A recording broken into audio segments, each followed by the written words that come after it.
Hi student, welcome to online class NMTS की online class में आपका स्वागत है, अभिनंदन है। देखिए बच्चों, प्रीवियस क्लास में हमने इसी टॉपिक में तंत्रिका तंत्र के बारे में एक्सप्लेन किया था कि आखिर तंत्रिका तंत्र क्या है। तो ऐसा तंत्र, ध्यान से सुनना बेटा, ऐसा तंत्र जो शरीर में उपस्थित विभिन्न अंगों के कार्यों में संतुलन एवं सामंजस्य स्थापित करके पूरी बॉडी का कंट्रोल करता है, पूरी शरीर का नियंत्रण करता है, इसे हम तंत्रिका तंत्र कहते हैं। ऐसा तंत्र जो कि शरीर में उपस्थित सभी अंगों के कार्यों में संतुलन एवं सामंजस्य स्थापित करके पूरी बॉडी का कंट्रोल करता है, उसे हम तंत्रिका तंत्र कहते हैं।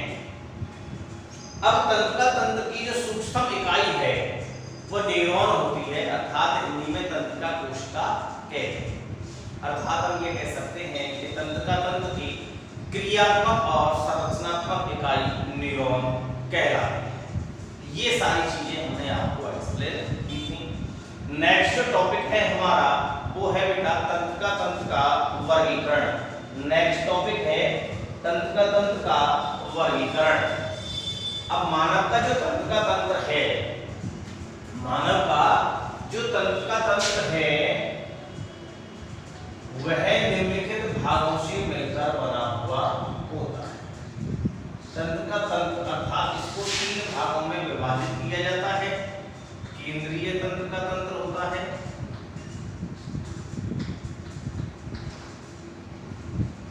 केंद्रीय तंत्रिका तंत्र, दूसरा होता है स्वायत्त तंत्रिका तंत्र। पहला हो गया बेटा केंद्रीय तंत्रिका तंत्र, दूसरा हो गया बेटा आपका पर्णीय तंत्रिका तंत्र,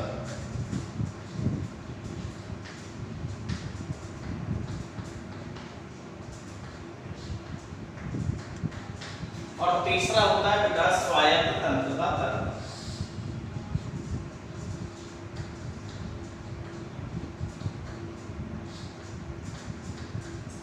स्वायत्त तंत्रिका तंत्र। देखो बच्चों, मानव का जो तंत्रिका तंत्र है उसे 3 भागों में विभाजित किया गया है। अर्थात मानव का जो तंत्रिका तंत्र है उसमें निम्नलिखित संरचनाएं पाई जाती हैं। पहला है आपका केंद्रीय तंत्रिका तंत्र, दूसरा है आपका पर्णीय तंत्रिका तंत्र, और तीसरा है आपका स्वायत्त तंत्रिका तंत्र। अब सबसे पहला जो तंत्र है वो है बेटा आपका केंद्रीय तंत्रिका तंत्र। केंद्रीय तंत्रिका तंत्र में निम्न 2 संरचनाएं पाई जाती हैं। एक होता है बेटा मस्तिष्क,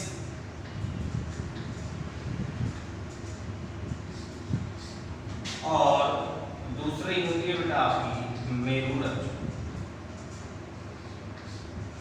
तो केंद्रीय तंत्रिका तंत्र की बात कर रहे हैं हम, तो केंद्रीय जो तंत्रिका तंत्र है उसमें 2 संरचनाएं होती हैं। पहली बेटा आपकी मस्तिष्क और दूसरी है मेरुरज्जु। अब सबसे पहली जो बात है, संरचना है, वो है मस्तिष्क। अर्थात अब हम मस्तिष्क के बारे में अध्ययन करें। देखो बच्चों, मस्तिष्क मानव के शरीर का एक अत्यंत कोमल पार्ट है। मस्तिष्क की बात कर रहे हैं हम, तो मस्तिष्क शरीर का सबसे कोमल पार्ट होता है, जो कि करोटी के कपाल में सुरक्षित रहता है, मुट्ठी के आकार का होता है। मानव जो मस्तिष्क है वो शरीर का एक अत्यंत कोमल अंग होता है, जो कि करोटी के कपाल में सुरक्षित रहता है। मस्तिष्क जो है, मानव का जो मस्तिष्क है वो शरीर का केंद्रीय सूचना जो प्रसारण अंग माना जाता है, केंद्रीय प्रसारण अंग के रूप में अवस्थित होता है। मस्तिष्क जो है यह ऐच्छिक एवं अनैच्छिक कार्यों के अलावा, अर्थात ऐच्छिक पेशियों के जो कार्य हैं और अनैच्छिक पेशियों के जो कार्य हैं इनके अलावा यह शरीर के ताप का नियंत्रण, भूख, प्यास, नींद एवं मानव का जो व्यवहार है उसका भी नियंत्रण करता है। मस्तिष्क की बात कर रहे हैं बेटा हम, तो मस्तिष्क एक अत्यंत कोमल अंग है जो कि करोटी के कपाल में सुरक्षित रहता है। कहाँ पाया जाता है? करोटी जो खोपड़ी होती है, इस करोटी के कपाल के अंदर ये सुरक्षित रहता है। मस्तिष्क हमारे शरीर का केंद्रीय प्रसारण केंद्र होता है। इसके अलावा यह ऐच्छिक कार्यों और अनैच्छिक कार्यों के साथ साथ यह शरीर के ताप का नियमन भी करता है, भूख, प्यास एवं मानव के व्यवहार का भी नियंत्रण करता है। एक स्वस्थ मनुष्य की बात करें हम, स्वस्थ व्यक्ति के अंदर 1400 ग्राम का मस्तिष्क पाया जाता है, जबकि स्वस्थ महिला की अगर हम बात करें, स्वस्थ पुरुष के अंदर तो 1400 ग्राम है और महिला के अंदर यह है 1250 ग्राम का होता है। ये इसका यानी वेट हो गया, वजन। स्वस्थ जो पुरुष है उसके अंदर 1400 ग्राम का होता है, जबकि स्वस्थ महिला के अंदर यह है 1250 ग्राम का होता है। इसके बाद बेटा मस्तिष्क के ऊपर एक आवरण पाया जाता है, इसे हम मस्तिष्क आवरण कहते हैं। मस्तिष्क आवरण कहते हैं, मस्तिष्क आवरण।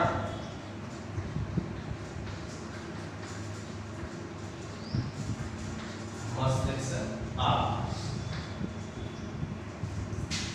भैया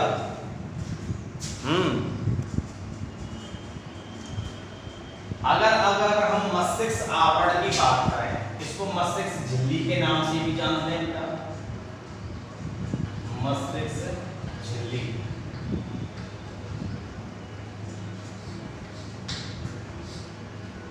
मस्तिष्क आवरण या मस्तिष्क झिल्ली। देखिए बच्चों, मस्तिष्क के चारों ओर, मस्तिष्क जो है उस मस्तिष्क के चारों ओर एक झिल्ली पाई जाती है, जिसे हम मस्तिष्क आवरण या मस्तिष्क झिल्ली कहते हैं। मानव के मस्तिष्क के ह्यूमन फिजियोलॉजी पढ़ रहे हैं तो मनुष्य की बात कर रहे हैं हम। तो मनुष्य का जो मस्तिष्क है उसके चारों ओर झिल्लियां पाई जाती हैं, अर्थात झिल्लियों से निर्मित एक आवरण पाया जाता है, जिन्हें हम मस्तिष्क आवरण या मस्तिष्क झिल्ली कहते हैं। मस्तिष्क आवरण या मस्तिष्क झिल्ली कहते हैं। ये मस्तिष्क जो झिल्ली हैं, इन मस्तिष्क झिल्लियों का जो क्रम है यह बाहर से अंदर की ओर निम्नलिखित प्रकार से पाया जाता है। सबसे पहला होता है बेटा दूसरा मैटर, दूसरा होता है आपका एराइक्नॉइड और तीसरा होता है बेटा आपका पाया मैटर। तो तीन झिल्लियों का आवरण पाया जाता है, जिनका क्रम बाहर से अंदर की ओर। सबसे पहला होता है बेटा आपका दूसरा मैटर, दूसरा होता है बेटा आपका एराइक्नॉइड और तीसरा होता है बेटा आपका पाया मैटर। इस तरह से तीन होते हैं। इसको हिंदी में कहते हैं बेटा दृढ़तांता, दूसरा होता है बेटा जालतांता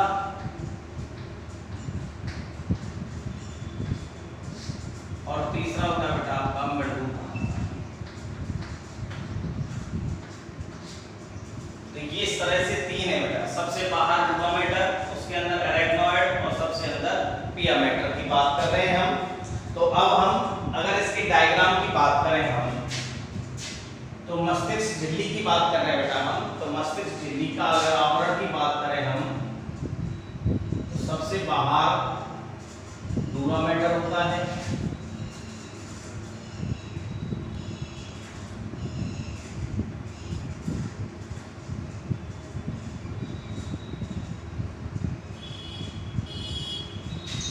इसके बाद आपका एराइक्नॉइड वाला पार्ट होता है,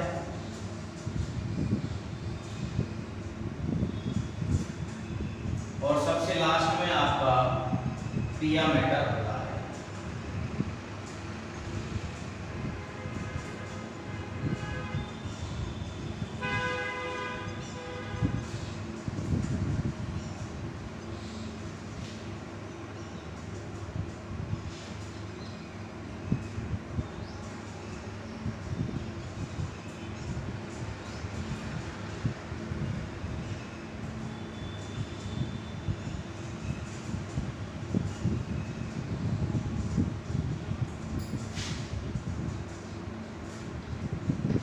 ये इसकी संरचना हो जाएगी बेटा।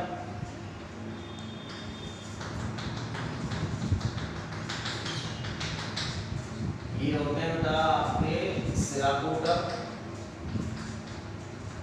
जिनके अंदर रक्त भरा रहता है। ये हो गया बेटा आपका डूरा मैटर वाला पार्ट।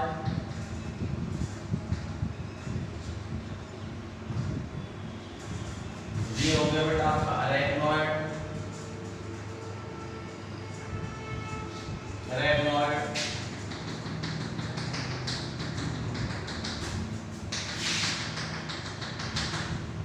इसके अंदर जो गुहा है इसको कहेंगे बेटा सब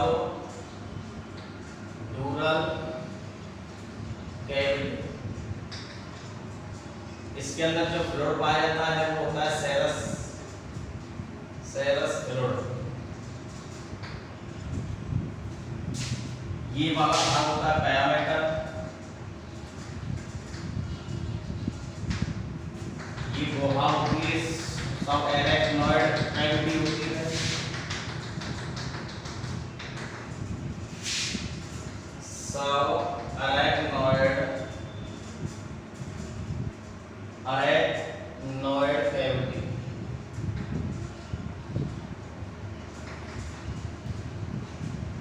और इसके अंदर जो फ्लूइड होता है उसको कहते हैं आप CSF, मस्तिष्क मेरुद्रव। इस तरह से ये इसके पार्ट होते हैं बेटा। सेरेब्रा स्पाइनल फ्लूइड कहते हैं इसको। ये बेटा मस्तिष्क आवरण है, यानी कि मस्तिष्क के चारों ओर जो झिल्लियां हैं वो इस तरह से इस मस्तिष्क को ढके हुए रहते हैं। सबसे बाहर की ओर डूरा मैटर होता है, उसके अंदर आपका अरेक्नॉइड होता है और सबसे अंदर आपका पिया मैटर होता है। अब सबसे पहले अगर हम डूरा मैटर की बात करें बेटा तो ध्यान से सुनो, डायग्राम आपके सामने बना हुआ है कि डूरा मैटर जो है यह मस्तिष्क की प्रथम एवं बाह्य झिल्ली होती है। एक तो सबसे बाह्य है और पहली झिल्ली होती है। यह जो झिल्ली है यह मोटी होती है, मजबूत होती है और अप्रत्यास्थ झिल्ली के रूप में पाई जाती है। सबसे पहले हम डूरा मैटर की बात करते हैं तो यह प्रथम झिल्ली है। इसलिए बेटा प्रथम और बाह्य झिल्ली, बाह्य सबसे बाहर की ओर है और प्रथम झिल्ली है यह मोटी, मजबूत और अप्रत्यास्थ, मोटी, मजबूत और अप्रत्यास्थ झिल्ली के रूप में पाई जाती है। इस झिल्ली का निर्माण तंतु में संयोजित ऊतक,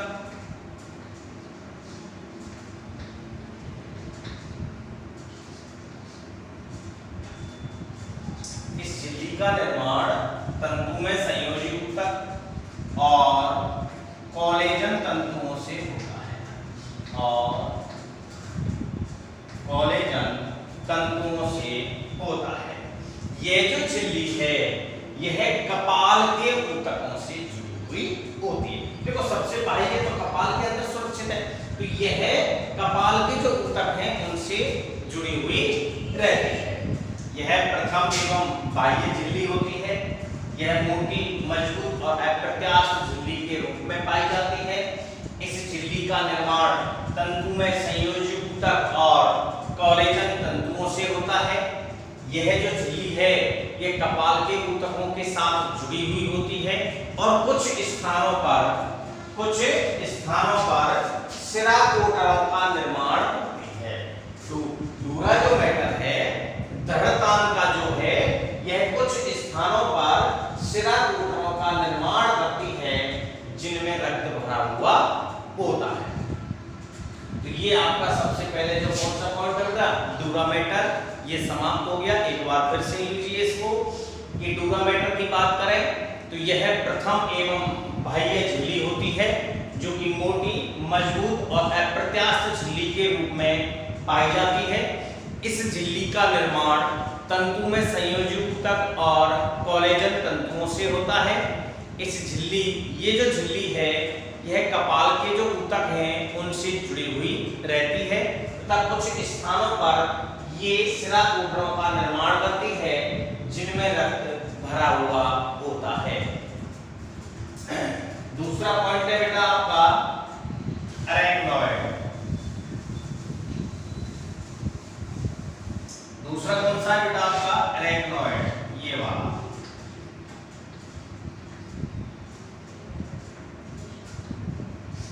दूसरा पॉइंट है आपका अरेक्नॉइड। तो यह दूसरी एवं मध्य की झिल्ली होती है। यह मध्य झिल्ली होती है। यह पतली व लचीली होती है। पतली व लचीली होती है। देखो बेटा ये दूरा मैटर हो गया, ये पाया मैटर हो गया और इन दोनों के मध्य में क्या है अरेक्नॉइड। तो यह है मध्य झिल्ली के रूप में पाई जाती है। यह पतली व लचीली होती है। कैसी होती है? पतली व लचीली होती है।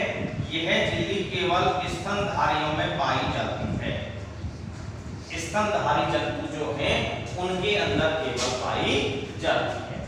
अरेक्नॉइड जो है, अरेक्नॉइड सिरा कोटरों के सामने, अरेक्नॉइड सिरा कोटरों के सामने बलनों फोल्ड हो गई बलनों का निर्माण करती है। इन बलनों को अरेक्नॉइड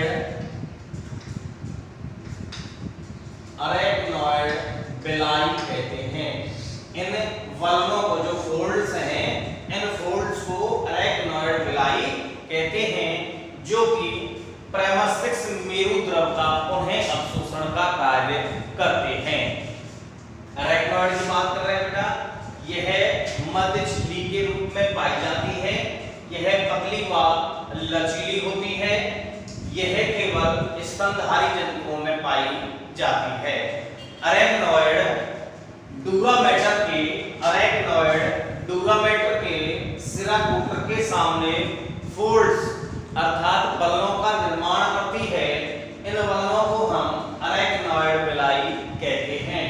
अरेक्नॉइड जो बेलाई है सूक्ष्मांग, इनका जो कार्य है वो सीएसएफ सेरेब्रोस्पाइनल फ्लूइड प्रेमस्टिक्स मेरु द्रव के पुनः अवशोषण का कार्य करती है। डूरा मैटर और अरेक्नॉइड के मध्य में एक गुहा पाई जाती है जिसे हम सबड्यूरल कैविटी कहते हैं। अरेक्नॉइड और डूरा मैटर के मध्य में एक गुहा पाई जाती है। उस गुहा को हम सबड्यूरल कैविटी कहते हैं जिसमें सेरस फ्लूइड भरा हुआ होता है। जिसके अंदर सेरस फ्लूइड भरा हुआ होता है। ये बेटा आपका अरेक्नॉइड हो गया। तीसरी जो झिल्ली है वो आपकी है पाया मैटर। तीसरी झिल्ली पाया मैटर, यह सबसे अंतिम एवं पारदर्शी होती है। यह सबसे अंतिम होती है और पारदर्शी होती है। ये वाली बात है बेटा, ये सबसे अंदर और पारदर्शी झिल्ली होती है। यह मस्तिष्क से जुड़ी हुई होती है। किससे जुड़ी? यह तो कपाल से जुड़ी होगी, क्यों? इसके अंदर क्या है? मस्तिष्क है, तो यह मस्तिष्क से जुड़ी हुई होती है। इसके अंदर रक्त केशिकाओं का एक जाल पाया जाता है जिससे मस्तिष्क और मेरुरज्जु ऑक्सीजन एवं पोषण ग्रहण करते हैं। तीसरी है बेटा आपकी पियामेटर की बात कर रहे हैं हम, तो यह सबसे अंदर एवं पारदर्शी झिल्ली होती है, सबसे अंदर है और पारदर्शी झिल्ली है। अब इसके अंदर क्या होगा, मस्तिष्क अर्थात ये मस्तिष्क के ऊतक या कोशिकाओं के साथ जुड़ी हुई होती है। पियामेटर के अंदर अर्थात इस झिल्ली के अंदर रक्त केशिकाओं का जाल पाया जाता है, अर्थात रक्त केशिकाएं पाई जाती हैं, जिससे मस्तिष्क और जो मेरुरज्जु है ये दोनों ऑक्सीजन और पोषण प्राप्त करती हैं। अरेक्नॉइड और पियामेटर के मध्य में एक गुहा पाई जाती है, जिस गुहा को हम सब एरेक्नॉइड कैविटी कहते हैं। अरेक्नॉइड और पियामेटर के मध्य में जालकांका और मृदुतांका के मध्य में एक गुहा पाई जाती है, जिसको हम सब एरेक्नॉइड कैविटी कहते हैं, जिसके अंदर प्रमस्तिष्क मेरुद्रव भरा हुआ होता है। इस तरह से ये जो मस्तिष्क आवरण है, मस्तिष्क के आवरण में 3 झिल्लियां पाई जाती हैं, जिनका क्रम सबसे बाहर दृढ़तांका, मध्य में जालकांका और सबसे अंदर की ओर मृदुतांका होता है।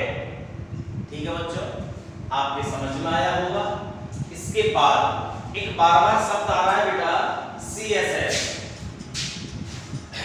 प्रमस्तिष्क मेरुद्रव, सेरेब्रा स्पाइनल फ्लूइड। अब प्रमस्तिष्क मेरुद्रव क्या है, ये चीज हमें समझनी है, जो कि महत्वपूर्ण क्वेश्चन भी है। प्रमस्तिष्क जो मेरुद्रव है, यहाँ हेड लिखेंगे बेटा आप, अगला प्रमस्तिष्क मेरुद्रव।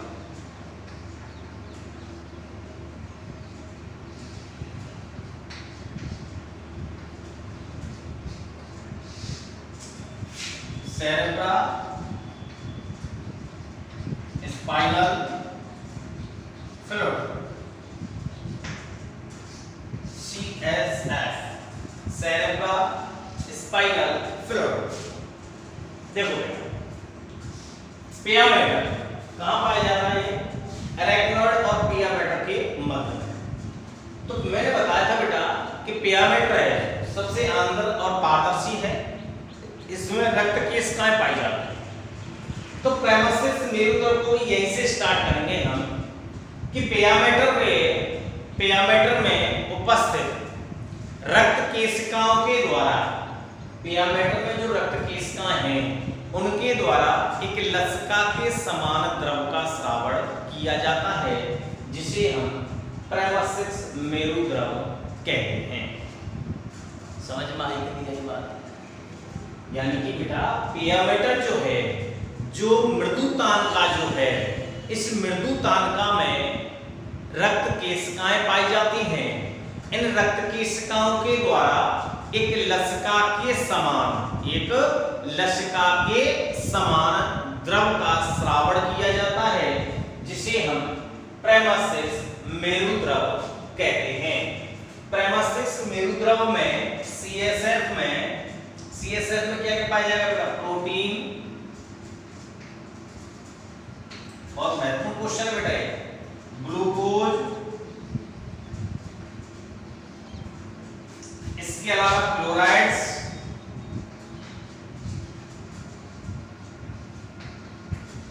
तो बेटा प्रमस्तिष्क मेरुद्रव में प्रोटीन, ग्लूकोज और क्लोराइड्स आयन के अलावा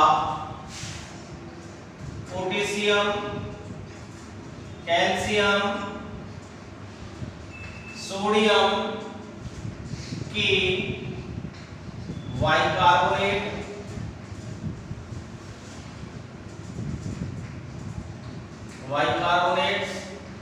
सल्फेट,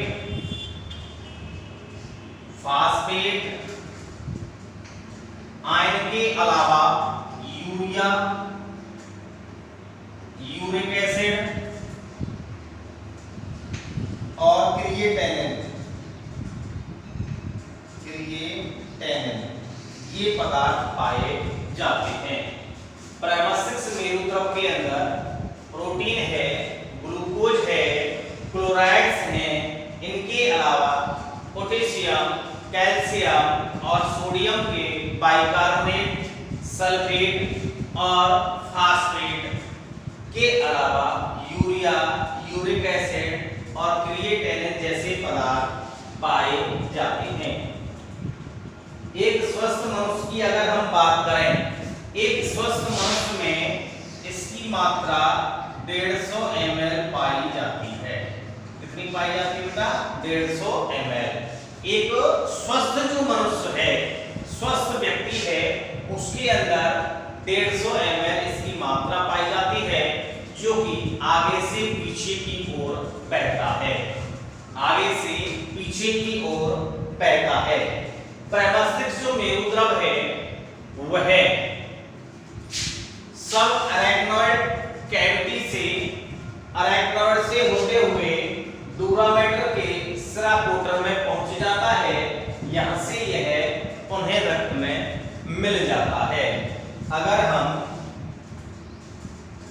इसके कार्यों की बात करें कि प्रमस्तिष्क मेरुद्रव के कार्य, तो प्रमस्तिष्क मेरुद्रव के कार्यों की बात करें तो सबसे पहला कार्य यह मस्तिष्क और मेरुरज्जु की बाह्य आघातों से सुरक्षा करता है। सबसे पहला पॉइंट हो जाएगा बेटा कि प्रमस्तिष्क जो मेरुद्रव है यह मस्तिष्क और मेरुरज्जु की बाह्य आघातों से सुरक्षा करता है।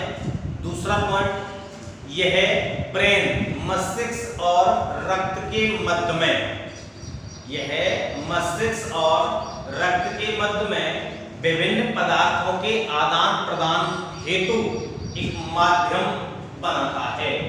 इसके अलावा देखो बेटा, यह मस्तिष्क और रक्त के मध्य में विभिन्न आदान या विभिन्न पदार्थों के आदान प्रदान के लिए एक माध्यम बनाता है। इसके अलावा यह ऑक्सीजन और कार्बन डाइऑक्साइड की आदान प्रदान में भी सहायक होता है। इसके अलावा प्रमस्तिष्क जो मेरुद्रव है यह रोगाणुओं से मस्तिष्क और मेरुरज्जु की रक्षा करने का कार्य करता है। इसके अलावा यह मस्तिष्क रोगों के निदान में भी सहायक होता है। इस तरह से इसके 4 पॉइंट हो गए बेटा आपके सामने। कितने बेटा? 4 पॉइंट। पहला पॉइंट कौन सा था बेटा आपका?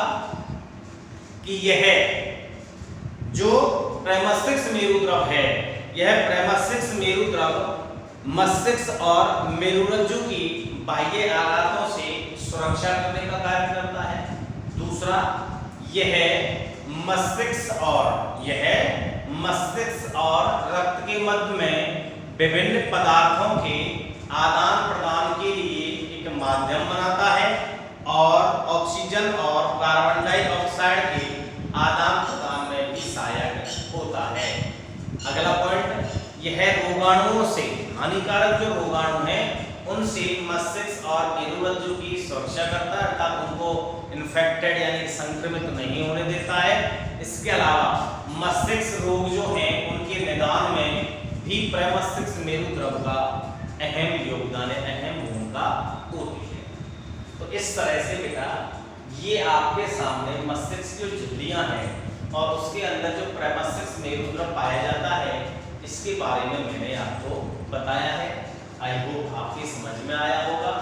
बेटा मस्तिष्क झिल्ली की हम बात कर रहे थे, तो मस्तिष्क जो आवरण है वह 3 झिल्लियों से मिलकर बना होता है, जिनका क्रम बाहर दूरामेटर, मध्य में अरेक्नॉइड और सबसे अंदर पिया मैटर होता है।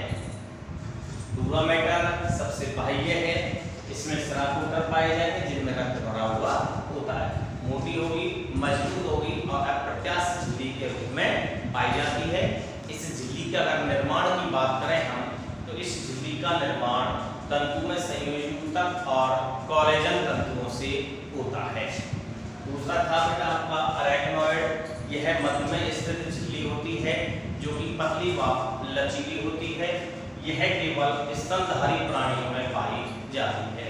तथा दूरामेटर के जो सिराकोटर हैं उन सिराकोटरों में फोल्ड्स बलों का निर्माण करती है जिन्हें अरेक्नॉइड विलाई कहते हैं। ये सेरेब्रा स्पाइनल फ्लूइड के पुनः अवशोषण का कार्य करती है। दूरामेटर और अरेक्नॉइड के मध्य में एक गुहा पाई जाती है जिसको सबड्यूरल कैविटी कहते हैं। इसके अंदर सेरस फ्लूइड पाया जाता है। तीसरा था बेटा पिया मैटर, यह सबसे अंतिम और पारदर्शी झिल्ली होती है। इसमें यह मस्तिष्क से जुड़ी होगी तथा इसके अंदर रक्त केशिकाएं पाई जाती हैं जिनसे मस्तिष्क और मेरुरज्जु ऑक्सीजन एवं पोषण प्राप्त करने का कार्य करते हैं। अरेक्नॉइड और पिया मैटर की मध्य में गुहा पाई जाएगी जिसको सब अरेक्नॉइड कैविटी कहते हैं, जिसके अंदर सीएसएफ सेरेब्रा स्पाइनल फ्लूइड अर्थात प्रमस्तिष्क मेरुद्रव पाया जाता है।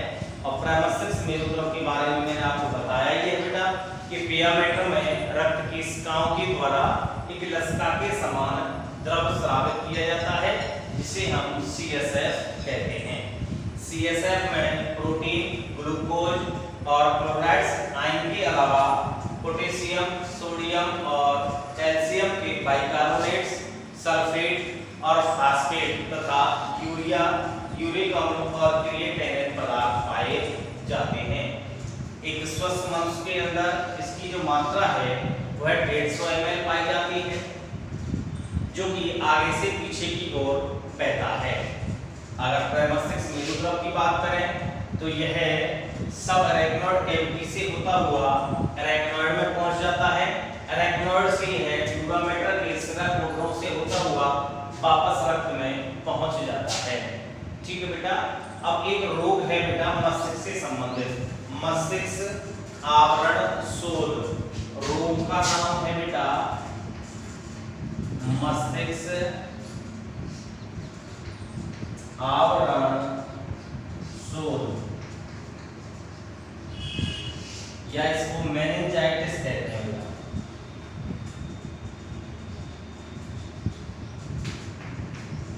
मेनिंजाइटिस रोग 1 नंबर का प्रश्न पूछा जाता है बेटा। कितने अंक का? 1 नंबर का। कि मस्तिष्क आवरण शोथ क्या है या मेनिंजाइटिस क्या है। देखो बेटा मैंने बताया था एक स्वस्थ मनुष्य के अंदर इसकी मात्रा कितनी है बेटा? 150 ml। ये सामान्य है। जब किसी मस्तिष्क के अंदर यह मात्रा बढ़ जाती है तो मस्तिष्क में सूजन आ जाती है अर्थात मस्तिष्क की जो झिल्ली है उन झिल्लियों में सूजन आ जाती है। ठीक है बेटा। जब ये मात्रा जो है जब प्रमस्तिष्क मेरुद्रव की सामान्य से अधिक मात्रा हो जाती है तो मस्तिष्क झिल्लियों में सूजन आ जाती है जिसे हम मेनिंजाइटिस रोग कहते हैं। ठीक है बेटा। सामान्य मात्रा इसकी 150 ml है। अगर 150 ml से ज्यादा हो जाती है तो हम इसको मेनिंजाइटिस रोग कहते हैं जिससे मस्तिष्क झिल्लियों में सूजन उत्पन्न हो जाती है। अब आप लिखिए बेटा, हेड डालिए बेटा तंत्र का वर्गीकरण। हेड लिखिए बेटा तंत्र का वर्गीकरण। हेड लिखिए तंत्र का वर्गीकरण।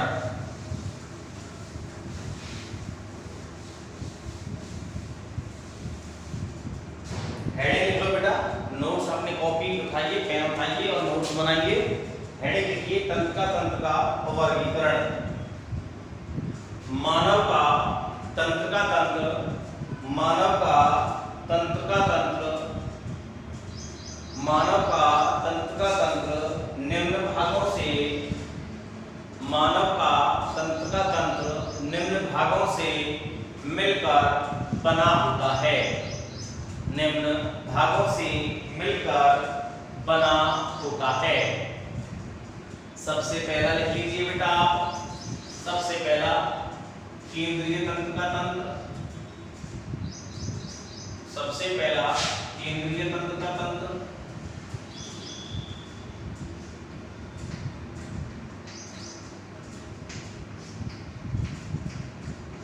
दूसरा लिख लीजिए बेटा आप पर्धीय तंत्र का तंत्र।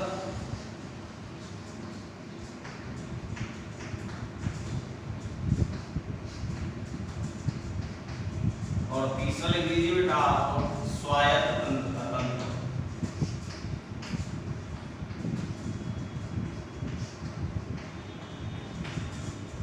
पहला केंद्रीय तंत्र का तंत्र, दूसरा पर्धीय तंत्र का तंत्र और तीसरा स्वायत्त तंत्र का तंत्र। हेडिंग लिखिए बेटा केंद्रीय तंत्र का तंत्र। हेडिंग लिखो केंद्रीय तंत्र का तंत्र।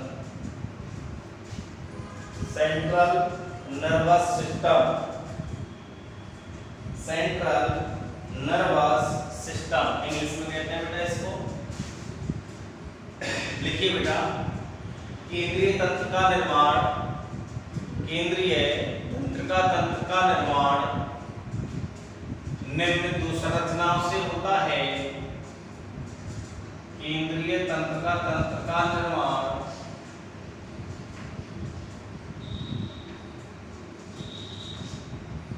केंद्रीय तंत्र का निर्माण निम्न दो संरचनाओं से होता है।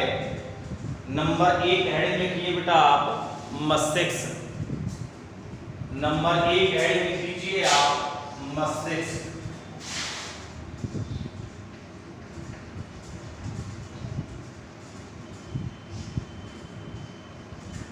ब्रेन। नंबर 1 हेडिंग लिख लीजिए मस्तिष्क, इंग्लिश में लिख लीजिए ब्रेन। मानव मस्तिष्क लिखिए बेटा, मानव मस्तिष्क एक अत्यंत कोमल संरचना के रूप में पाया जाता है।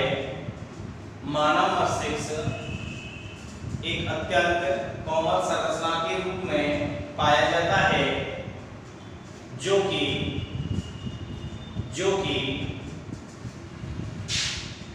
करोटी के मस्तिष्क के अत्यंत कोमल संरचना के रूप में पाया जाता है, जो कि करोटी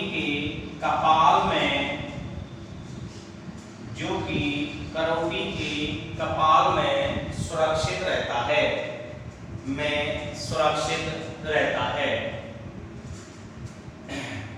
मानव का मस्तिष्क, नेक्स्ट लाइन से, मानव का मस्तिष्क मुट्ठी के आकार का होता है, मुट्ठी के आकार का होता है।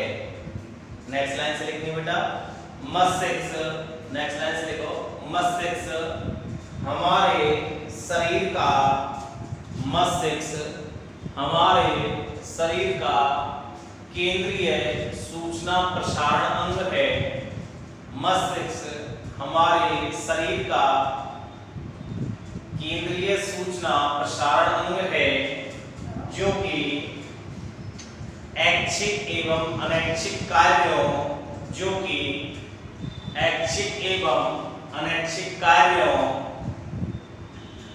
ताप नियंत्रण, भूख, प्यास एवं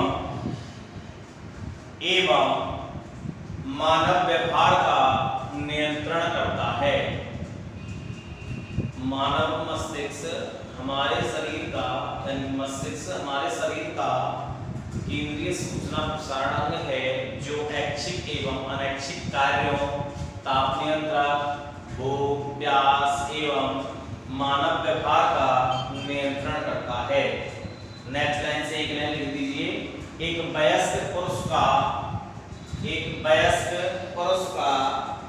मस्तिष्क का भार, एक वयस्क पुरुष के मस्तिष्क का भार 1400 ग्राम होता है। एक वयस्क पुरुष के मस्तिष्क का भार 1400 ग्राम होता है, और एक वयस्क महिला का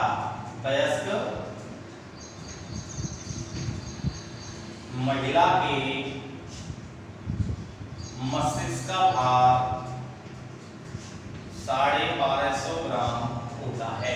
एक वयस्क पुरुष के मस्तिष्क का भार 1400 ग्राम होता है, और वयस्क महिला के मस्तिष्क का भार 1250 ग्राम होता है। एक वयस्क महिला के मस्तिष्क का वजन 1250 ग्राम होता है। हेडिंग लिखेंगे बेटा आप, मस्तिष्क आवरण या मस्तिष्क झिल्ली।